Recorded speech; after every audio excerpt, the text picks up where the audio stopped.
talkSPORT fight pundit Adi Oladipo is with us here in studio. Adi, thank goodness you've arrived, mate. How are you? This man thinks he's on top form, but I'm delighted that you are now with me because I know you always are. I would normally disagree with you, but I've been listening on the way in. He's on good form.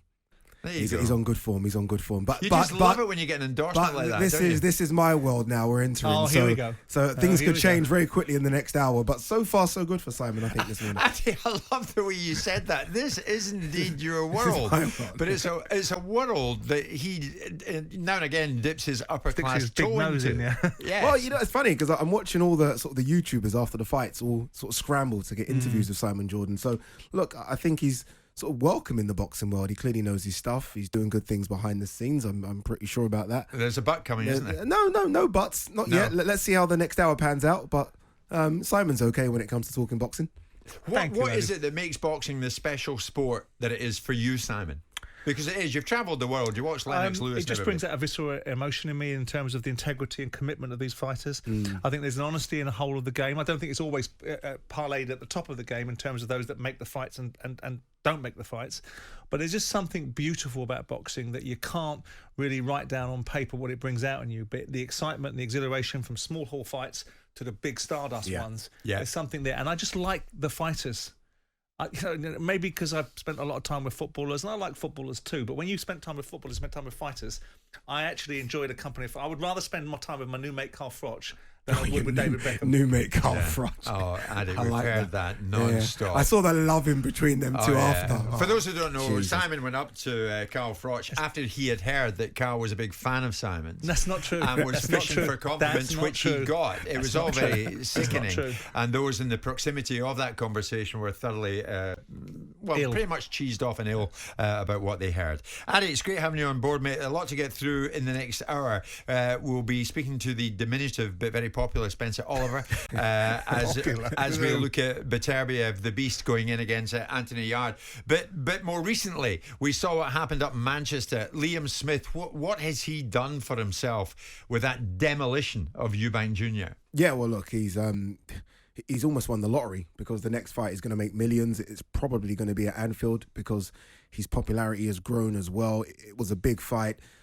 No one expected that. No one. You get some people in the aftermath. Oh, no, I kind of knew that was going to happen. You didn't. No one expected him to knock out Chris Eubank Jr. Not that no one didn't give Liam Smith a chance, because I think in the trade it was a 50-50 fight. But if anyone was going to knock out anyone, you thought maybe Chris could do it to Liam. So for him to do that, his stock has risen so much. And I'm happy for him. Simon mentioned there, sort of watching fighters from small hall shows go all the way up. And he's had to sort of go through that grind. Obviously, former world champion, but he's lost his two biggest fights against Canelo and Munguia. So I'm really happy that he's won a big one. And he'll get paid well the next fight. He got paid well for this one. But the next one, whether it be a Eubank Jr rematch or they're talking about a Golovkin fight or anyone else, he's going to get paid really, really well. And that's important because, look, I know he said some silly things at the press conference, but he's a very good guy. I've interviewed him. I know him as well. He's a good guy. And I'm happy to see good guys win in the sport because I think the whole Smith family is good as well. Steve and Paul and Callum. So well done to him. Yeah, I agree. I agree with everything you said as well about that. I think he regrets what he said. Yeah, of course he does. Pre-fight. Liam Smith joined Simon himself on Monday, actually, Adi, and he talked about the idea of a rematch with Eubank Jr. I would like to push on now and see where I can go if I can become world champion again. You know, that was a huge night. 6th off, I've had a huge night, a huge fight with Chris Eubank Jr. I've won. I'd love to move on now. But look, the rematch clause got put in by Chris and Chris's team. Now it's down to Chris to take that. He's got to sit and watch that fight back, and that's a damaging defeat to come back from Chris. You know, again, he sets out that his pride on his chin is so good. You know, he's got to watch himself stumbling around the ring, not knowing the fight's being stopped, wanting to carry on. He didn't know where he was, and he's got to watch that back and then decide if he wants a rematch. If he does want a rematch, it's going to be mentally tough for Chris because he's going to get back in with the man who knocked him out. And like I said, the only man to knock him out and the only man to drop him in. It's going to be mentally challenging for Chris to come back. Simon, I don't know about you. I don't think there's an appetite for a rematch, is there? There might be from Eubank Jr, but I don't think there's an appetite from Liam Smith unless he has to. I mean, what he's done is he's dissolved the last tenet of the Chris Eubank Jr myth. Chris Eubank Jr would have you believe that he's a world-level fighter. He fights at world level, but he's not operating at that level. And now what happened is the last tenet of his argument, which is, I went in with George Groves, who's a big hitter at super middleweight. He couldn't knock me out. Neither could Billy Joe Saunders. Well, like middleweight, it's stepped up and knocked him out. So that tells you that Chris Eubank can't fight at 160. He's got to fight at 168. So why they'd fight they fight again at 160 because he'll lose again. The challenge for me is that I hope Eubank has some elegance, because that clause was put in primarily for a decision that was marginal, or a situation like George Groves versus Carl Froch in the first fight, where the referee stepped in and public opinion said it's too early. This is as convincing a defeat as you can have. Now, of course, Chris will spin it, and because he's a brilliant self-promotionalist, and say it's one of those nights anyone can get caught with punch.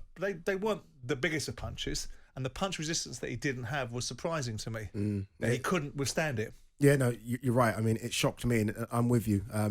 Look, there's a couple of reasons why I don't think the rematch should happen. Number one, there shouldn't be rematch clauses in boxing, full stop, if I'm honest with you. I think it's not great for the sport. Number two, he's clearly tight at the weight at 160.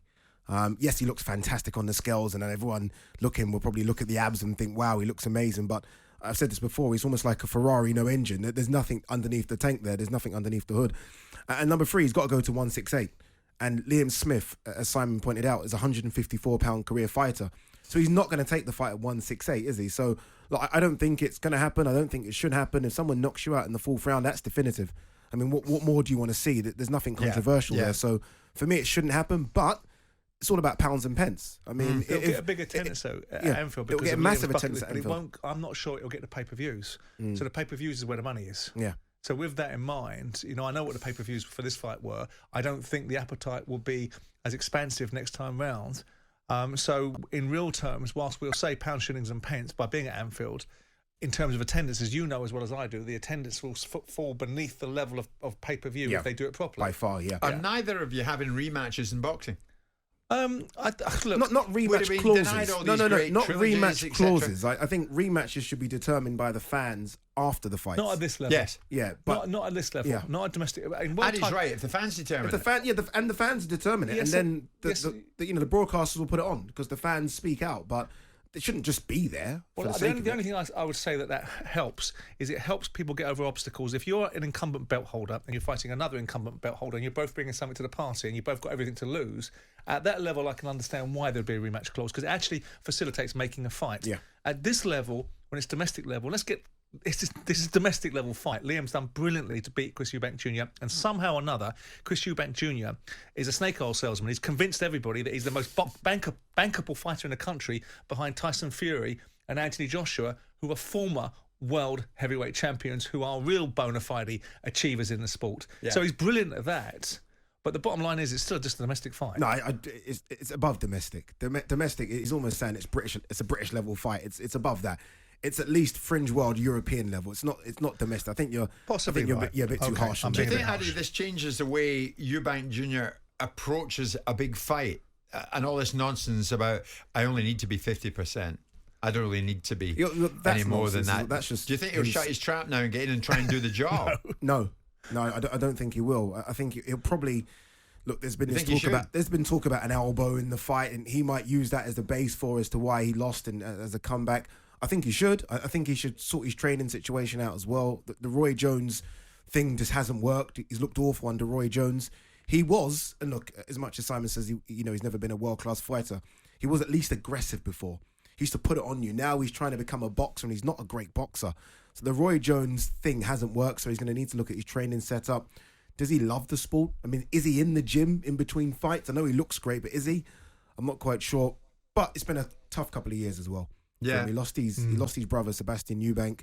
We clearly know there's things going on with his dad, Chris Eubank Sr. So I think he needs to take time out the ring, focus on what's correct, get your mental state correct, and then who knows? He's only 33, he could come back and stop this circus of the idea that you're going to fight Conor Benn. Yeah, that's certainly not happening. Addy, as we head to the break, a lot of text coming in. You guys not going to mention the elbow on Eubank? Look, I seen it at the time. I didn't see it live, but I have seen it back. Look, there was an elbow that landed. I guess the biggest question was it intentional? I don't think it was intentional. I think it was a flurry of punches and an elbow landed. It's not the first time I've seen an elbow land in a fight. It's not the first time I've seen like a headbutt or anything land. So I think the biggest question was it intentional? Did it have an impact on the fight? No, it wasn't intentional, and I don't think it had an impact on the fight. I think Liam Smith was on his way to a knockout win.